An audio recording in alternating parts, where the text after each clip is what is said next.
খালেদা জিয়ার শারীরিক অবস্থা সম্পর্কে বিস্তারিত দর্শক আপনাদের এই মুহূর্তে জানাতে চাই। রাজধানীর এভার কেয়ার হাসপাতালের সামনে রয়েছেন আমাদের সহকর্মী রমিজ হোসাইন, তিনি আমাদের সাথে যুক্ত হয়েছেন। রমিজ, বেগম খালেদা জিয়ার শারীরিক অবস্থা সম্পর্কে সবশেষ কোনো তথ্য আপনার কাছে আছে কিনা?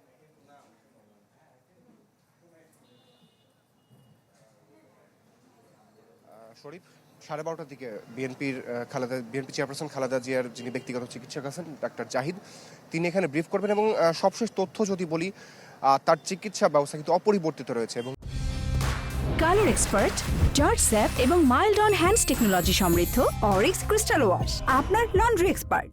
তিনি কিন্তু যে ধরনের ওষুধ তার শরীরে দেওয়া হচ্ছিল এবং যে ধরনের চিকিৎসা ব্যবস্থা তিনি আসলে নিতে পারছিলেন, তো এই বিষয়টাকে আসলে চিকিৎসকরা ইতিবাচক হিসাবে দেখছেন এবং এই যে বর্তমান পরিস্থিতি, সেই পরিস্থিতি কিন্তু বিদেশ নিয়ে যাওয়ার মতো আসলে পরিস্থিতি এখন পর্যন্ত তৈরি হয়নি। তবে তাকে কেবিনে রেফার করা হবে কি না হবে সেই বিষয়টি কিন্তু এখন পর্যন্ত আমরা নিশ্চিত না। তবে এর আগে কিন্তু চিকিৎসকরা বলেছিলেন যে তার যে বর্তমান অবস্থা রয়েছে কিন্তু তাকে কিন্তু কেবিনে স্থানান্তর করার মতো পরিস্থিতি এখনও তৈরি হয়নি।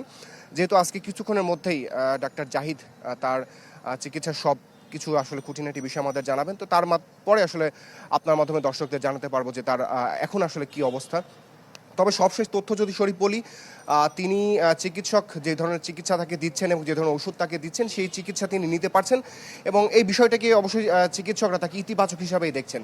তো তার বিষয়টার সবশেষ তথ্য জানার জন্য শরীফ আমাদের আরও কিছুটা সময় অপেক্ষা করতে হবে। শরীফ। রমেশ, ধন্যবাদ আপনাকে। দর্শক, এভার কেয়ার হাসপাতালের সামনে থেকে আমাদের সহকর্মী যোগ দিয়েছিলেন।